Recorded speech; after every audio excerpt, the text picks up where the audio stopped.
Hi everyone, and welcome back. We are joined today by Jeffrey Sachs to discuss the upcoming meeting between Trump and Putin in Alaska. So welcome back to the program. Great to be with you again. Thanks.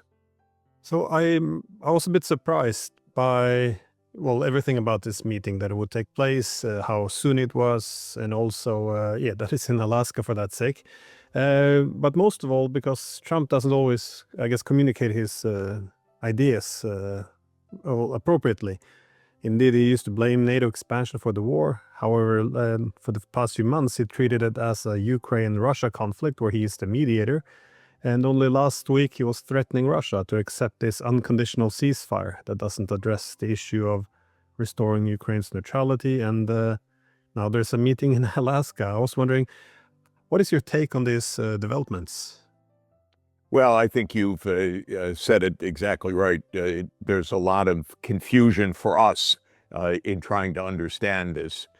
Trump does not give speeches to explain his point of view. The government does not put out documents to explain the official policies, if there are such things. Truth Social is not a substitute. It's a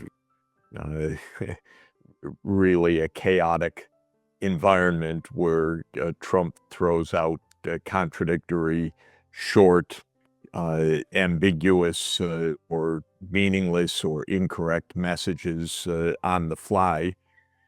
So the truth is we see an incoherence in general in American policy now.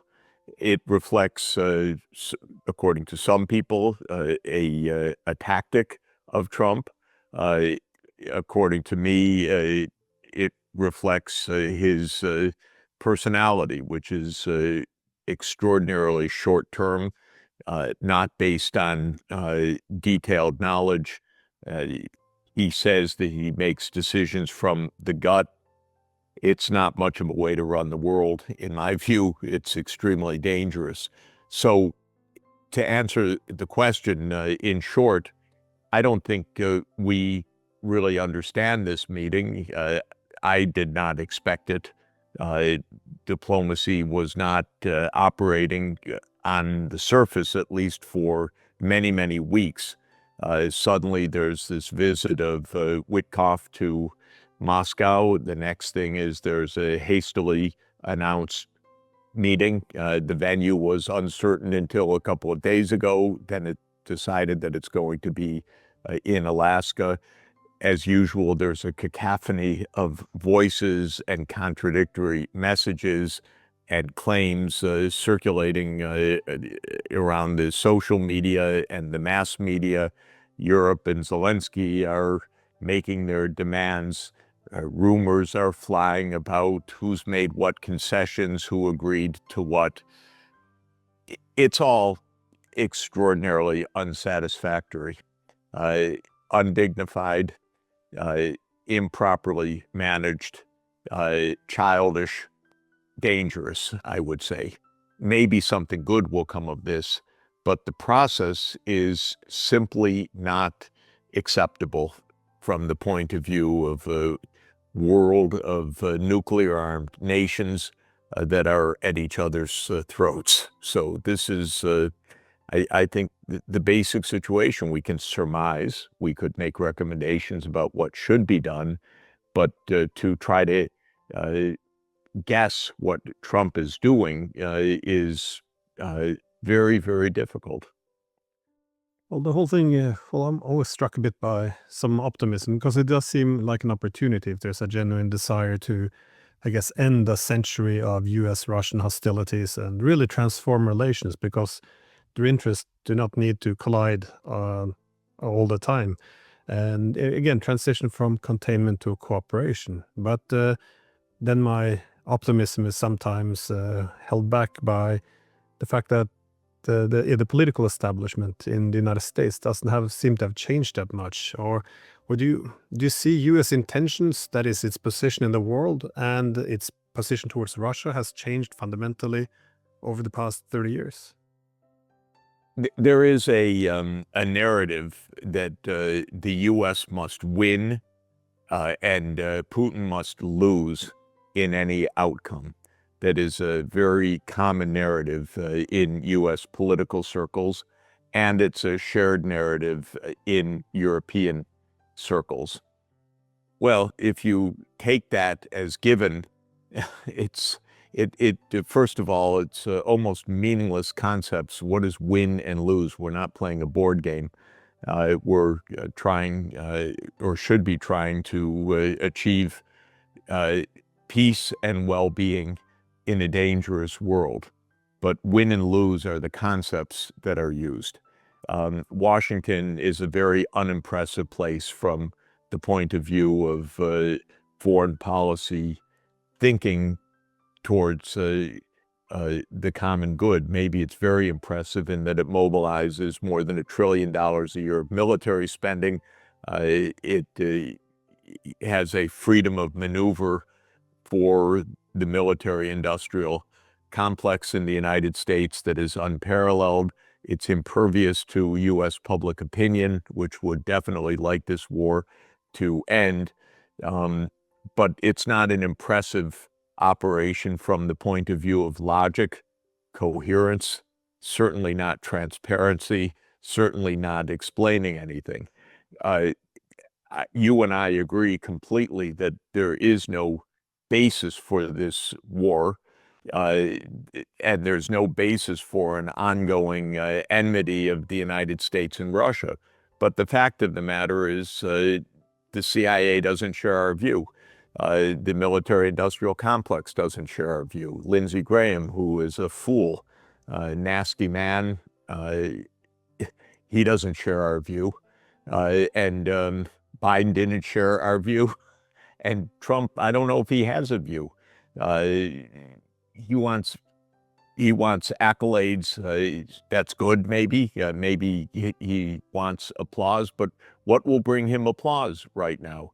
If he settles with Putin, as he should, the President of the United States should say straightforwardly, NATO will not enlarge. We don't have an interest in encircling Russia. We'll stop playing games. Will that bring him accolades? No, it probably would bring him attacks of appeasement, of weakness, of Munich once again. And since Trump is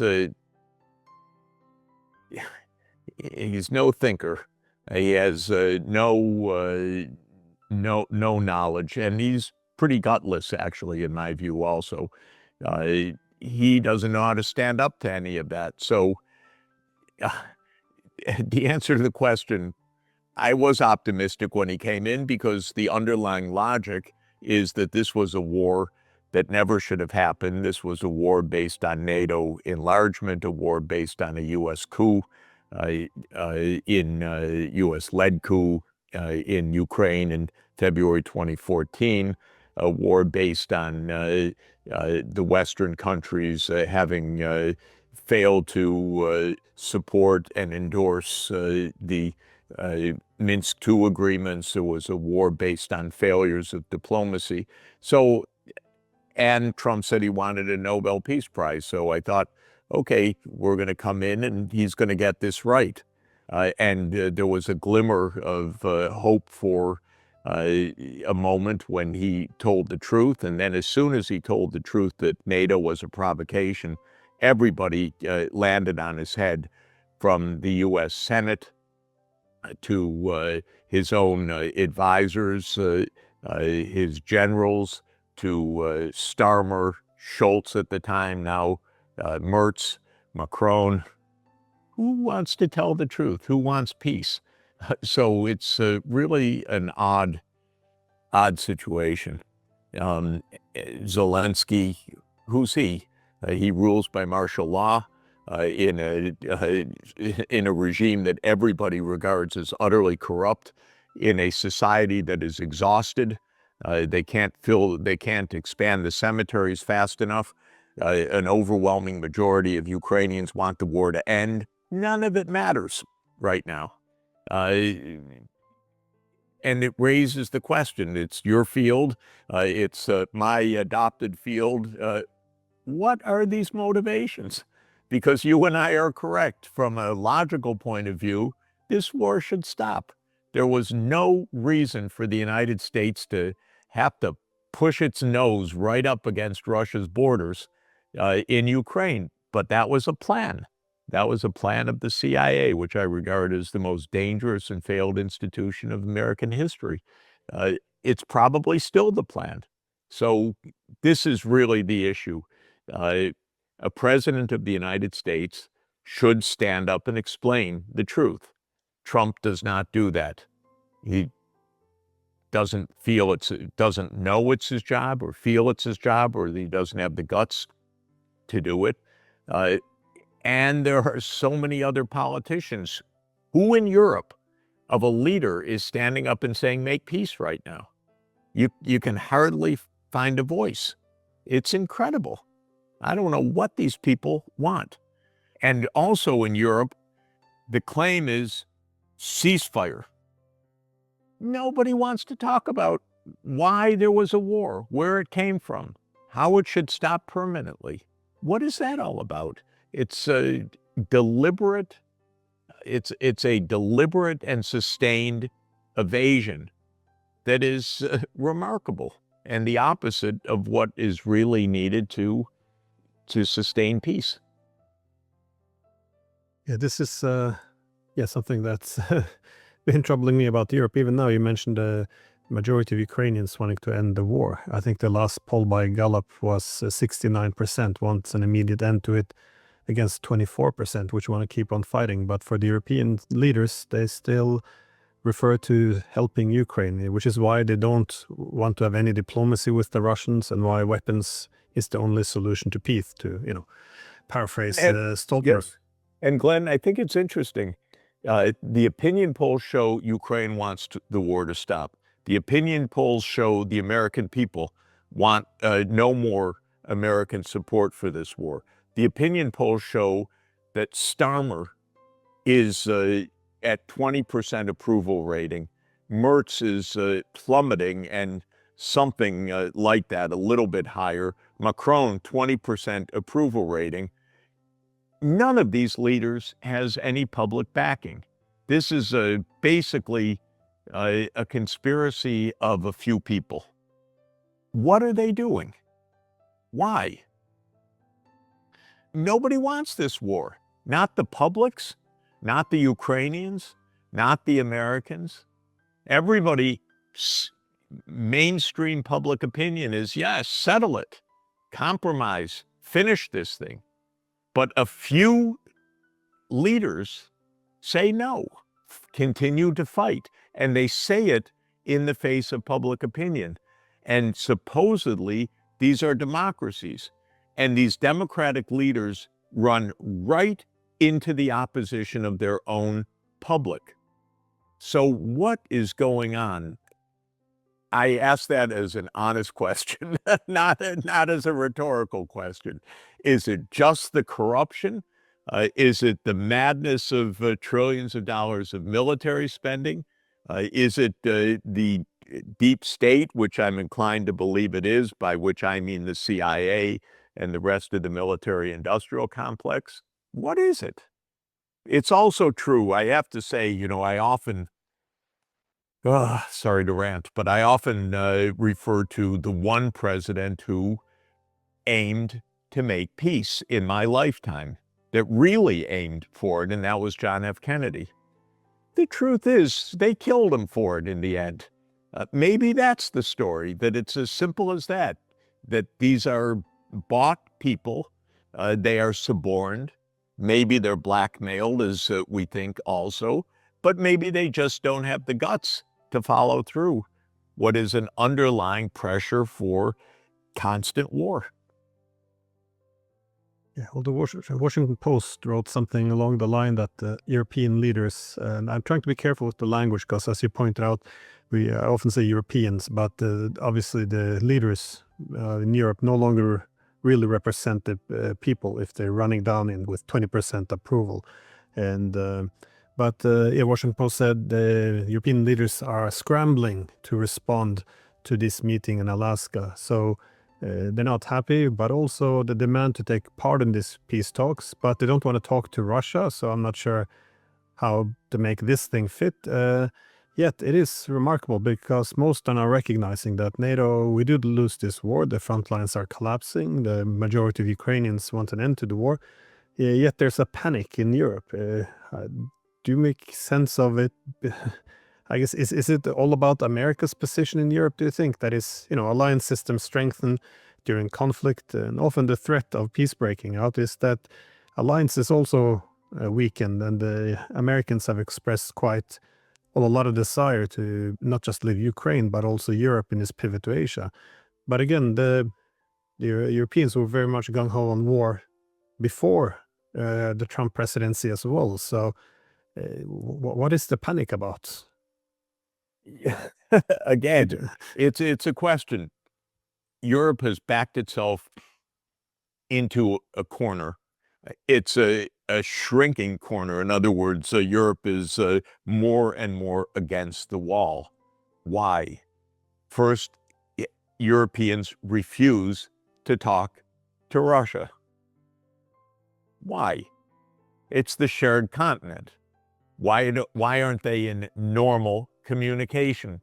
Doesn't have to be love, but just diplomacy. No, we must not talk. This is the first absolutely weird thing. Second, Europe has backed itself into a wall with China because these completely incompetent so-called leaders of Europe, van der Leyen, Costa, and others, go to China and then insult the Chinese. What is that trip about? They want to break relations with everybody. Then third, they humiliate themselves vis-a-vis the United States because Trump could care less about Europe. This is obvious.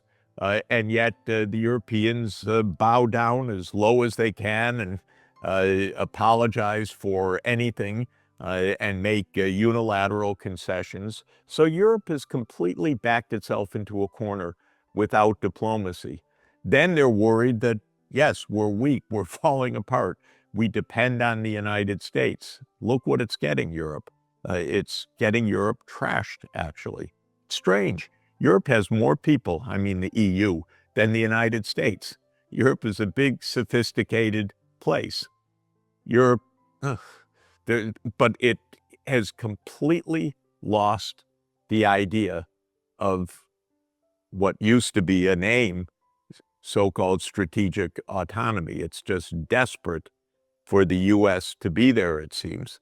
And then people like Rutte, the Secretary General of NATO, calling Trump daddy. Okay, it says everything. You couldn't say it more clearly. It's very odd. But where is one leader in Europe that says, why don't we talk about the root causes of this? Why don't we get to the an architecture of stability and collective security? We don't. Yeah, I think it was so easy to subordinate to the United States because for almost 30 years, the assumption was always the US would have a final say. So as long as you're on the good side, then this will be a partnership where playing the junior partner will be beneficial. So I think a lot of this shattered the reality of the European leaders because the assumption was if the Russians went against the Americans on this, if America really decided to destroy Ukraine now, then they would succeed, and it didn't succeed. And now to see the Americans indeed trying to do breaking with a European policy, which they committed to fully to.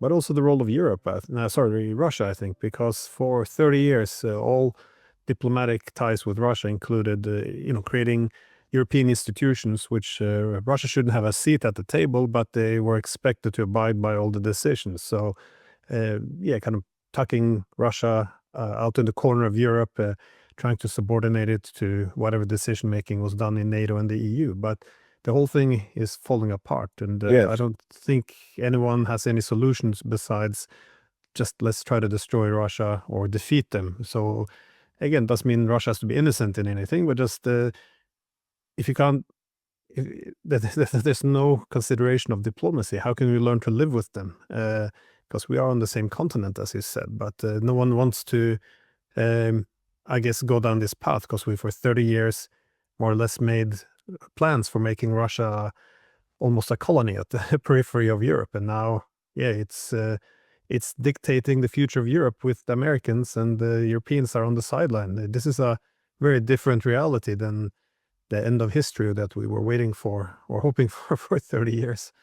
I think it's very important for people to understand the underlying long-term idea of all of this. And I thank Zbigniew Brzezinski for spelling it out clearly in 1997 in an essay that he wrote for the Council on Foreign Relations called A Geostrategy for Eurasia, and in his book of that year, The Grand Chessboard.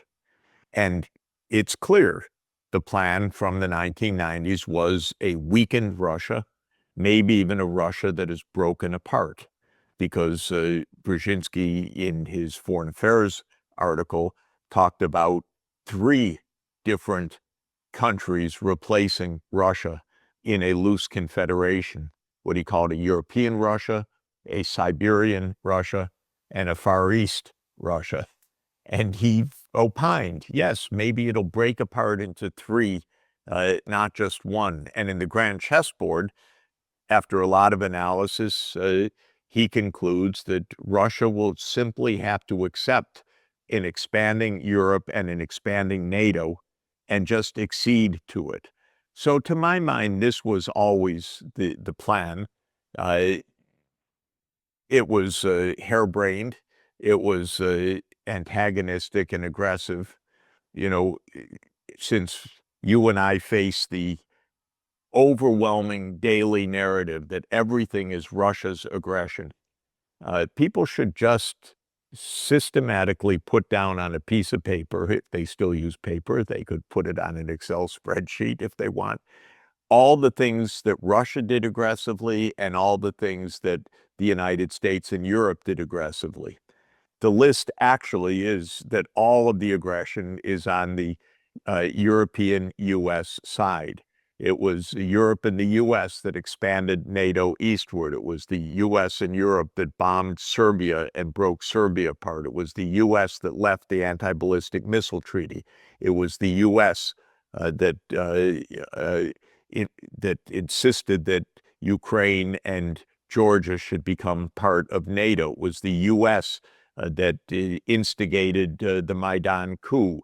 It was the U.S., Germany, France that said Minsk II need not be observed, even though it was a UN Security Council unanimous resolution. It was the U.S. and U.K. that blocked the April 2022 peace agreement. Yes, and in that context, on February 24th, 2022, Russia expanded what was already an 8-year war by its invasion of Ukraine. Yes, it did that. But in the context of 30 years of forcing Russia to accede to a NATO enlargement and European expansion aimed at surrounding and breaking Russia. Okay, that's the situation. Trump referenced that once in a glimmer of truth earlier in the year, and then got, the sky to fall in on his head through attacks by everybody for having told a moment of truth. In Europe, basically no leader tells the truth, with the exceptions of Fico and Orban. But other than that, of the major countries, nobody tells the truth. Now we have the meeting coming up on Friday. Maybe we should say something optimistic about it. This war could be ended. This war could be ended on simple, straightforward terms. Trump merely has to say publicly, NATO will not enlarge.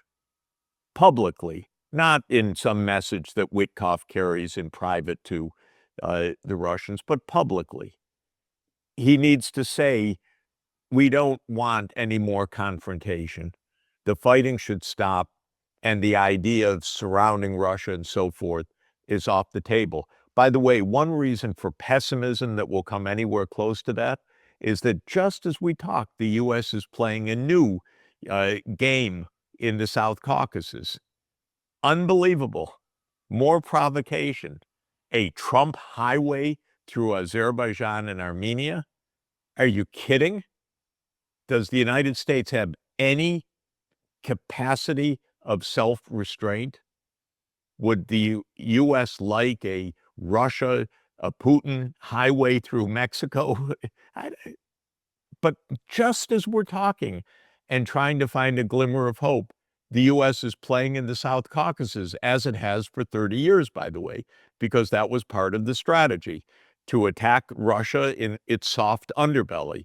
That was part of the CIA strategy from 1945 to 1991, by the way, to attack Russia along the Islamic southern rim of the Soviet Union.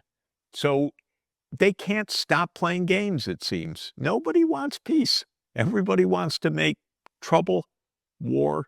Maybe the real expression of all of this is the most idiotic article by the Rand Corporation in 2019, extending Russia. An article written by our military think tank, which lists what are all the ways we can create trouble for Russia. This is how a responsible nation acts, to make lists of ways to provoke another superpower. That is what passes for foreign policy in the United States. Sorry, I started out optimistically, but I'm ending pessimistically, because I don't see the United States actually being responsible, and Europe, to my deep chagrin, has lost any kind of coherence at all. Yeah, leasing the scenic road in Armenia for 99 years to the United States. This is, yeah, now, well, it looks like the red flags in Iran are much stronger than in Russia as well. So this is just going to be another crisis. But Yes, exactly. you're right. As is covered in the European media, it's, well, this means less influence of Russia. This is good. This is peace.